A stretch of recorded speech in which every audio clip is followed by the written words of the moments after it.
ఈ శరన్నవరాత్రుల్లో ఈరోజు మొదటి రోజు సందర్భంగా మనం బాలా త్రిపుర సుందరి దేవి అంటే ఈశ్వరుని అంటే త్రిపురుని భార్య గౌరీదేవి అని అర్థం.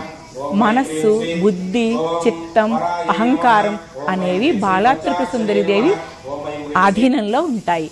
అభయముద్ర హస్తంతో అక్షమాల ధరించి ఈ తల్లిని ఆరాధిస్తే మానసిక బాధలు తొలగిపోతాయి. త్రిపుర సుందరి దేవి అంటే శ్రీచక్రంలోని త్రిపురాంతరంలో మొదటి దేవత. షోడశ విద్యకు బాలా త్రిపుర సుందరి దేవి అధిదేవత కాబట్టి ఉపాసకులు బాలా త్రిపుర సుందరి దేవి అనుగ్రహం కోసం బాలార్చన చేస్తారు. బాలా త్రిపుర సుందరి అంటే పరమ పవిత్రమైన పేరు. ఈరోజు మొదటి రోజు పూజలో అమ్మవారికి ఇష్టమైన పాయసాన్ని మనం బాలా త్రిపుర సుందరి అమ్మవారికి సమర్పించుకుందాము.